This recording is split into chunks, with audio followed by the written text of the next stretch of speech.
I want to be able to do all the things and I want to be able to do them all well. And even when I can't do them all at the same time, what is my capacity for doing those things?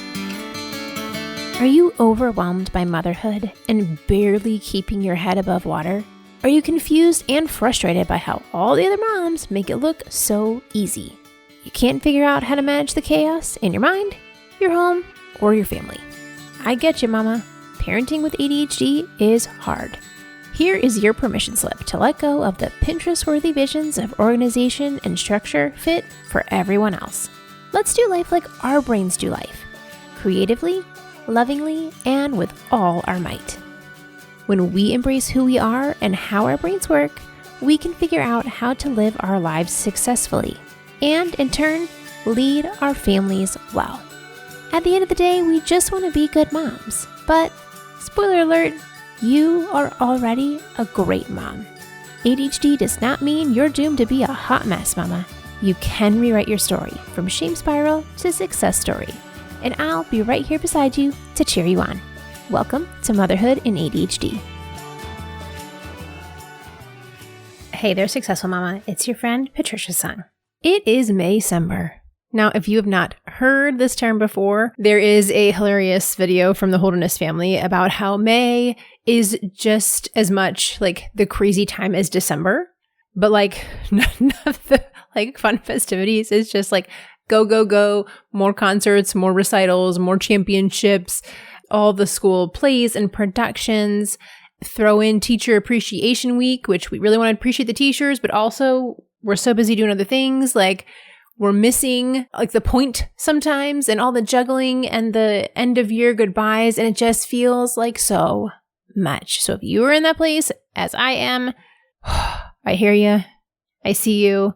This is a really busy time of year for many, many moms, at least on this side of the equator.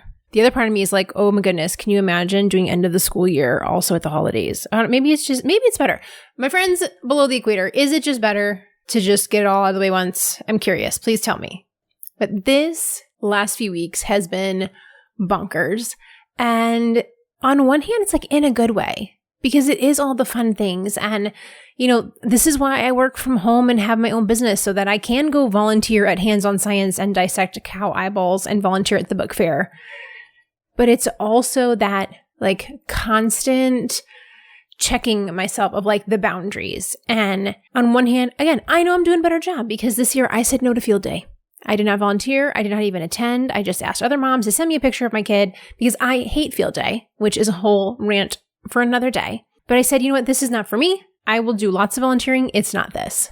But I don't want this busyness to overtake the joy. And that's what it's felt like in the last week or so, especially with my husband's been traveling this past week. He's been gone all week. And it just feels like I'm spending so much time concentrating on the juggling that I'm not wowed by the fact that I can juggle. I don't appreciate the fact that I juggle, that I can do Cirque du Soleil level accomplishments. I don't celebrate that.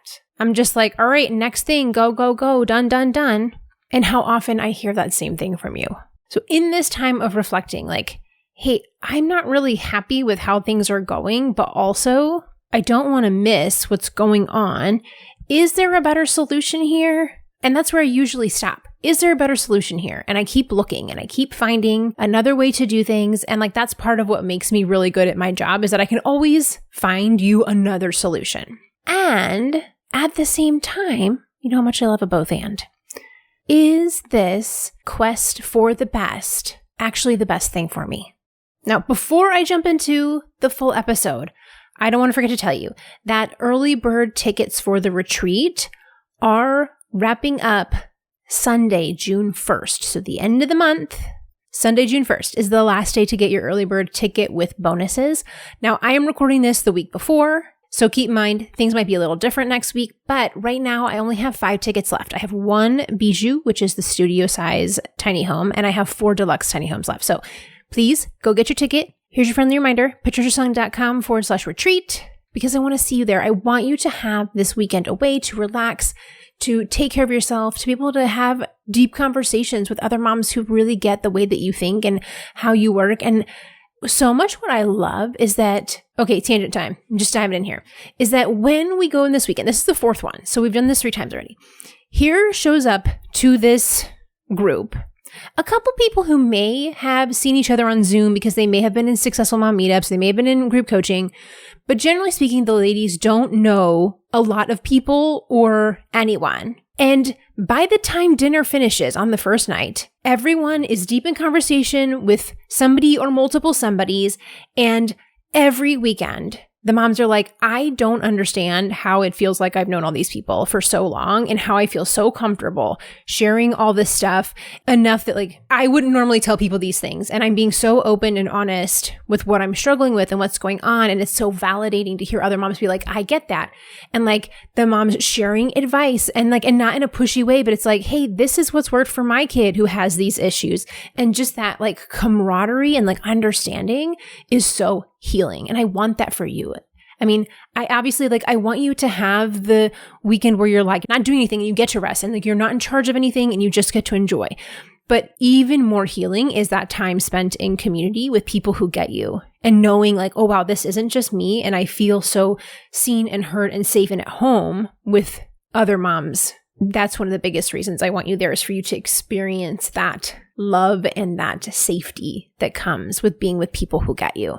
Okay, got to wrap up that tangent because I got to stay on task. So go get your ticket, patriciasung.com/retreat, and let me get back into the episode topic at hand, which is building upon what we talked about last week. About like, how do you do all the things? We can't do all the things at the same time. We can do lots of things, just not at the same time. But then the next layer to that is, when are we pushing ourselves to find the best solution? And when are we saying, you know what, that's good enough? It's a balance. It's a give and take. We don't want to sit in despair and never shoot for anything better. Like, we don't want to wallow in our own struggle and not make moves that start like gaining momentum in the right direction. And also, we don't want to spend so much time just going, pushing, that we are missing what we have because we're so busy trying to find something better. And this is that place of limbo that I find myself in right now. I was talking to my neighbor across the street the other day, and I was asking her, I'm like, listen, how do you do this? Because she works full-time as a lawyer. She has 3 kids between the ages of like 2nd grade and 8th grade. She's the one who picks them up from school every day. And her kids are like pretty involved in sports. Like they're doing a lot of stuff. And yet, how do you also accomplish a job? How do you get all the things done? And she's like, well, things look really different now than they did when the kids were little. And looks different than when I was working full time. And I've had to switch companies that had more flexible options. And she's telling me about like how she works in the evenings or she, has her laptop sitting at practice. But we get to the end of this short conversation. She's like, I just don't think it ever is ideal. I think it's just where we keep shifting and we keep adjusting until they're grown up. And when someone tells you something that you probably heard 16 times and it didn't really make any sense, and then someone else says it and you're like, oh, that's it. And it just hits you different. That was the moment where it hit me different, where in this last 6 months of all the transition that our family's going in, and like, I won't rehash it here, but you can listen to the last few episodes, you'll hear all about it. Like, I kept telling myself, okay, this is the transition time. And when we finish transitioning, it will be better. And here we are 6 months later, and I still have the transition feeling.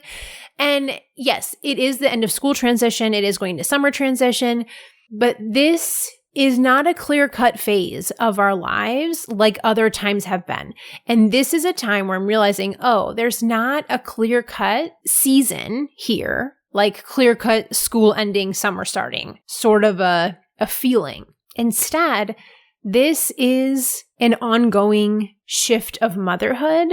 And it's like all of a sudden it was like the light bulb went off of, this is now different. It's not the question of me giving myself grace because it's different and this uncomfortableness, like I just have to get through this time and be patient with myself and all that stuff.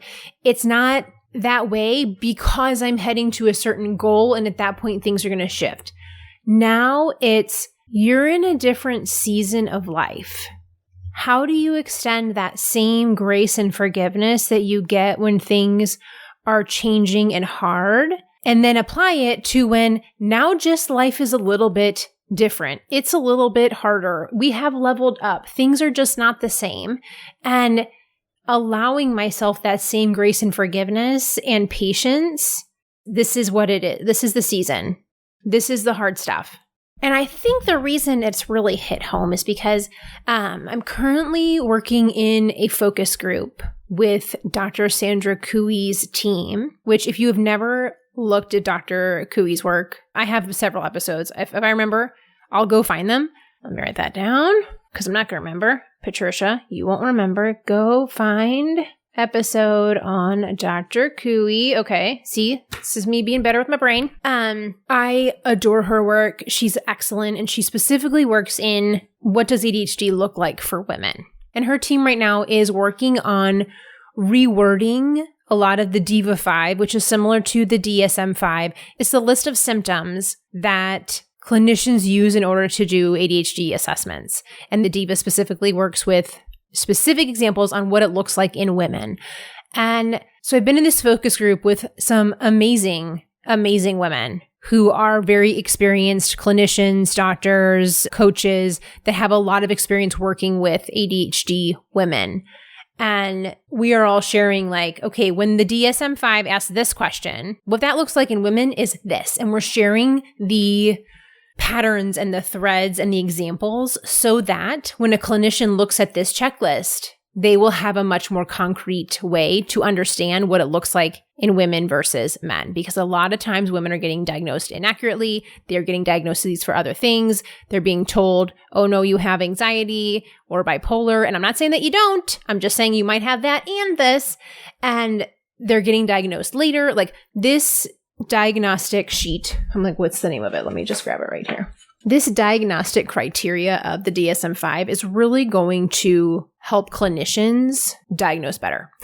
And we've only done 2 meetings so far in giving our feedback on it. And I am just like, chef's kiss. I cannot wait to see the final product. I know it's going to be months still before it's all put together, but all of this time spending with women who are like, oh, and also ADHD looks like this. And all these examples, like for one, I'm like, it's life-giving because I'm literally writing my book right now. And I'm like, oh yeah, I want to make sure that I give some of these examples. I'm like, all of these women are saying things that I see every day. And it's so validating, even like on a personal level, but to know like this work that I'm doing matters. And this is what we're seeing and this is what we're making better. And so as we're looking at the examples of inattentiveness, we've talked a lot about how many ADHD women will not engage in a task when they don't know that they're going to do well. If there is a fear of failure or a fear of not completing something entirely or well, like the shame and the anxiety that come with all of that, and how much the judgment of others comes into play and the people pleasing. And it's not just the, are you inattentive, but it's the like, ripple out, and like the 3rd and 4th degrees of that domino falling that are affecting our lives. And knowing that as much as I have worked on my perfectionism and as much as I have worked on purposefully putting myself in situations where I might fail and learning how to work with the failure and that shame and all that comes up, that not that I'm immune to it. The goal is not to be immune. We're humans. We're not robots. But how do I deal with the times where I can't make this perfect? And even if I triple check something, I still might miss something. And being able to deal with that shame or the anxiety or the frustration or the embarrassment or all the feelings that come with it. And that this is actually like linked to part of what I'm struggling with right now of I want to be able to do all the things in my life. And I want to be able to be there when my kids are, out of school. And I also want to be able to keep up with all the home stuff. And I also want to like take care of my body and move and drink water and, be exercising and, heart health. And I also want to see my friends and I also want to have hobbies. And like, I want to be able to do all the things and I want to be able to do them all well. And even when I can't do them all at the same time, what is my capacity for doing those things? And at what point do I keep looking for another solution to like that quest for the best and finding like the perfect solution and that amount of capacity it takes to hold it all together and the amount of capacity it takes to try to find the quote right answer means that I don't have capacity for enjoying what's going on right now. And I know that when I start getting on edge about things that probably should not make me on edge, and I use a loose term, you know how I feel about that word. That's how I know that I'm too stressed and I need to do something about it. Example, I learned how to make sourdough bread earlier this month, which I think is super fun. It's a very time intensive hobby, but like not in like quality, but in quantity. Is that what I want to say? It's like the sourdough bread. It's like, one step takes like 10 minutes and then you can walk away and then you got to remember to like come back and like fold it, or like it's not kneading it. It's like folding the dough to make it build structure. Like you're not working on the dough for 4 hours straight. It's that you did 10 minutes and then you got to wait a while and then you come over and fold it and then you go do something else and you come back and fold it and you do something else. So as long as I set a timer, I'll remember to go back and fold the dough, but it's not like, oh my gosh, I have to spend 6 hours making a dough. No, like I just need to come back probably like 2 minutes at a time, 3 more times today. So that's what Alexa's for. She reminds me how to do that. But like I was making a special one for Memorial Day weekend this weekend, and my kids wanted to help, which help is a loose term. And I was getting so frustrated with them, like knocking stuff into other places and like getting the stuff, like the filling from one dough into the other dough. And I realized like I was just so tightly wound that like I was ruining all the fun out of doing something together because I was feeling really stressed. And those are the moments where I know that like I need to do something else to take care of myself, because I need to get myself to a different place on the stress ladder in order to be able to carry all of this. Because graham cracker crumbs in my sourdough is really not the end of the world. Yes, the Enneagram one of me is like, please don't mess up my sourdough. But like if there's a little bit of sourdough in the other loaf, like it's not horrendous. Just make sure there's nobody with gluten issues around, right? Like I could see that my reaction was not in like, what's it? The quantity of my reaction. That's not the word I want to say. The greatness of my reaction did not warrant the amount of inconvenience that this was happening. And that's when I know that like I'm very stressed and little things feel like big inconveniences or big irritations.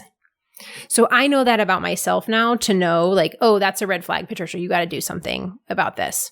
So while I have done so much work to be a better parent and a more emotionally mature parent, I still have to take care of myself. I still have to use the skills. It's not like a download. You just download the skills and then you're done forever. Good job, check, that's finished. The using of that skill is a muscle that we build so that we can continually get stronger and better at it. Like, that's why I love seeing when, like, if coaching clients circle back after like 6 months or a year and it's like, oh, like, let's check that muscle. Let's see what needs to be developed. Okay, great. Now you go back on your own. You're working on it. Oh, swing back in another year or so. Okay, what do we want to work on here on that? We're like, another level. We're advancing. We're moving up in life. We're applying those skills in another way. But this is part of being a parent, is how it's constantly going. It's constantly shifting. It's never the same thing. And then you're done. Check, move on. No, parenting's not like that. It's the constant, like there's always another thing of laundry. There's always another dish to be washed. There's always another kid being a goober that you gotta, teach them how to be a good human. And I felt like I was missing that connection between that idea and that I'm not necessarily going to find the one best answer that's going to make my life easy for the next, say, 3 months that summer's going on. Is that I can find the pretty good idea. I can set a really good foundation. I put all my skills in place, and then coincidentally or not coincidentally, oh, you know what? I don't know if I ever talked to you about this. My word of the year. My word of the year this year is let go. And I have on my phone screen, let go. Hold everything loosely so that there's space for what's next, as you do not know the full plan. And what I've been realizing over like literally the last 24 hours, because actually what I thought I was going to talk about today is not what I'm talking about today, because I thought this was going to be a different episode. But, God led me in this direction and here I am. So this idea of letting go is that, yes, I have the foundation in place. I use all my skills. I set it up. I do my best. But then at some point I have to let it go, and I have to let it run its course, and I have to hold it loosely, because I'm not perfect and I'm never going to be. So when I'm searching for the better answer, if I'm pushing to find like, well, this is like, 95%, but if I could just get to like 96 or 97%, that'd be really great. Look, in some ways, you need that preciseness in certain places in life, but I'm going to venture to say most of parenting, it's not. Most of parenting is like, we're going to do our best. We're going to have that quest for the best as far as we can. And then at some point, good enough has to be good enough. Because when I focus on how do I make this better, and I'm constantly in problem solving mode, that's a different part of my brain. And I am not in enjoying the moment mode when I am trying to problem solve and make things better. And so the balance of that is I'm trying to spend more time, or maybe I'm going to, because I haven't tried this. I literally just came up with this yesterday, is that I want to spend more time in the enjoying the moment mode. I want to be more present. I want to be able to notice the little things. I want my kids to be able to talk to me and not be like, wow, mom sure is a grump today. It's time to be who you are unapologetically. No more contorting or shrinking yourself to fit inside the box. Instead, you're going to feel the freedom of just being yourself because you are more accepting of who you truly are. You're invited, Mama, to this year's 4th annual Successful as a Mother Weekend Retreat. It is time to relax, unwind, rest, and take care of a very important person in the family, which is you. This year's retreat is on October 10th through 12th, 2025, and you are invited. This is an all-inclusive retreat. It covers your meals, your hotel, all of your activities. You literally only have to show up, and I will take it from there. We are staying at the peaceful Happy Goat Retreat just outside of Houston, Texas. I have rented the entire property, so we have it all to ourselves, where we will enjoy nature and breathe deep in the fresh air and the calm of the lake and the sway of the trees. But this is not camping, this is glamping. You will stay in your very own adorable, modern, tiny home with your own comfy queen-size bed, your own private bathroom, and living space that's just for you. Go check out the pictures I posted on my website because it is so cute! We will spend the weekend learning about our ADHD and tune into who you are and what you need so that you can trust your gut and love yourself a little bit more. All while eating delicious food you didn't cook, you didn't clean up, and hanging out with awesome other ADHD mamas who are just like you in this journey of understanding ADHD and also trying to do all the things, but not this weekend. This weekend, you are doing none of the things. You are relaxing. I will take care of everything and you get to focus on you. Head over to my website, patriciasung.com/retreat and get your ticket. This is a small group of 14 mamas, so I don't have a ton of spots left. Do not wait. Do not procrastinate. When you hear this and know this is for you, go get your ticket. Early bird tickets are available until the end of May, and you get a few bonuses by signing up early. Number 1, there's a shrinking payment plan available. You can spread your payments out farther when you sign up earlier. There's no extra charge for that. 2, you get to choose your room. So get your room now so you get first dibs on the type of tiny home that you want to stay in. Number 3, everyone who buys an early bird ticket is invited to a bonus group coaching session over the weekend. Here we can dive into the specifics of what you're struggling with and identify what you want to work on going forward so that you leave the weekend feeling even more confident. And then 4, obviously you get to look forward to this trip all summer long. So go sign up, get your ticket, and take a weekend to relax and take care of yourself while I do all the work. Head over to patriciasung.com/retreat and get your ticket for the 4th annual ADHD Moms Amazing Getaway Weekend and relax. patriciasung.com/retreat. So how do I let go of what I thought it was going to be or what I want it to be and allow things to unfold as they are? Because when I try to keep up with everything at the same time, it doesn't work. And I knew this was true because I have a tracker for when I write. And whenever I write, when I finish my, whatever I'm working on that day, I total up the word count in the Google Doc and I drop it into this tracker. And so I can see that I'm making progress as I go, which I have a love-hate relationship with trackers. Generally speaking, I don't like things that mark daily habits or like either you did it or you didn't. And it's like you lost if you didn't do it. I don't like those kind of trackers. I like this kind of tracker because it's showing me my progress, but I'm not judging myself oh, you have to write every day in order to be a success. That's not the goal. The goal is to see that I'm moving towards the end and I'm up to 10,000 words, which is pretty awesome. And I am celebrating that because if you had asked me this a week ago, I was really upset because I would say out of the past 6 weeks, I had only written one day. Before I went to the Happy Goat Retreat this weekend, I had only written one day out of the past 6 weeks. And I was so frustrated that I thought I was going to have so much more of this book done before school lets out, which is just, by the way, is in 3 days. So clearly that's it's not happening. I could see in the numbers that what I was doing wasn't working because I'm keeping up with my kids and loving them well. I'm keeping up with all the home stuff. But where I was falling short on time and capacity is the book, which I can see in the numbers. because there's no numbers there. There were zeros. I wasn't doing any writing. And that was another way that like my brain needs the logical evidence too of like, hey, you're keeping up with a lot of things, but if your goal right now is to write the book and you're keeping up with lots of things, but none of them is the book, then you have to start changing what you're doing because it's not working. So I have hired some help. So while I originally thought that I was going to use my book advance money to help me like pay for a book coach and like things for work, I realized that actually what I really need help with so that I can do the book is help with stuff at home. And there's been like this whole inner turmoil that I'm not going to get into today because I don't want this like episode to be 100 minutes long. But if you want to hear more about that, I'm happy to dive in. So, just tell me if that's something you want to talk more about. But I had this whole inner turmoil of like, I shouldn't have help at home because it feels like I should be able to do all the things. And like, it makes me sound like unrelatable or like out of touch or like too bougie or something. And I'm like, okay, Patricia, like we're working on the whole people pleasing thing and like worrying about what other people think. And it's like, listen, if you're over here doing laundry and dishes for an hour and like cleaning up stuff in the house, and then you don't sit down to write the book for another hour, like that's an hour that you could have been writing instead of doing laundry, and you hate laundry. So if you're going to pay for help, why would you not pay for the thing that you hate doing? So I hired someone to help me around the house. I am looking at the calendar for the summer and being like, okay, where can I block out time to get writing done? Where am I focusing on family time? And like having a very loose structure, but it not being like super rigid so that I can follow my word of the year and like let go of it and like let things unfold and know that like I have been wrestling with this idea of like, I don't understand how to get all this done. Like I know clearly that God asked me to write this book.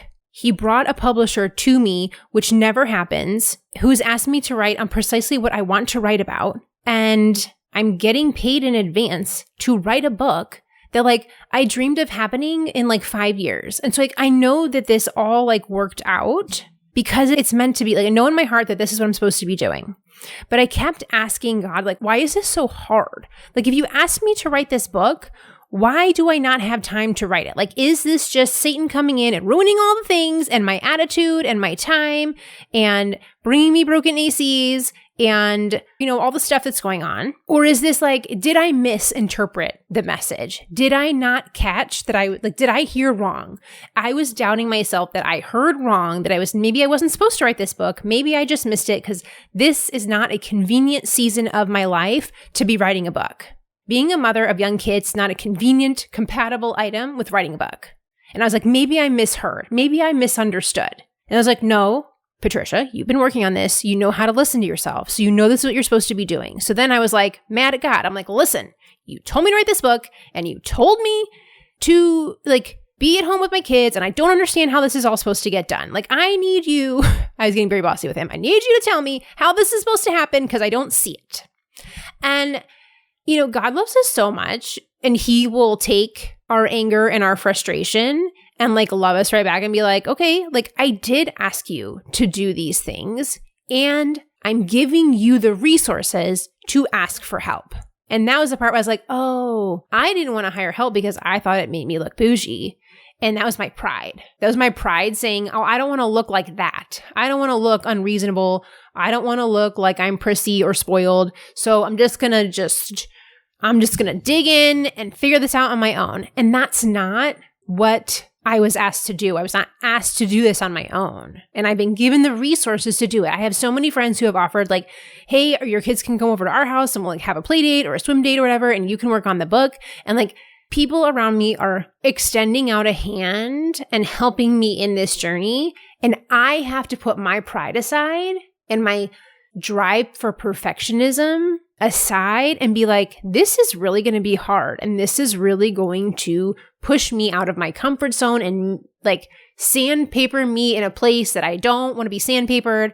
And this is what I need to do in order to get to the next step is set aside what I wanted it to look like and how I thought is my plan and allow the people around me to support me and to help me. And say, it's okay that I use my resources for help. It's okay that I lean on my friends. It's okay to say, this is really hard and I don't know how it's all going to come together. And I don't really like this word of the year that I got stuck with, and I would like to complain to management, which I did. So in this self-discovery process of realizing so much that this drive for perfectionism and avoiding other people's judgment, and circling back to what all the other women are saying in this focus group with Dr. Cooey, this is my next hurdle to learn how to deal with, is balancing the quest for the best and when is good enough, and am I okay letting go of the control, knowing that now it's not in my control, which is hard when you live in a lot of chaos. Allowing the chaos to seep in feels real scary. And I can do it by scaffolding for myself, taking baby steps, leaning on the people who have offered to help, and show myself that it is okay to try to be a mom who works and also stays home and also carries the burden and also asks for help and also puts down her pride and also leans on the people around her in order to get to the goal, which is finishing this book.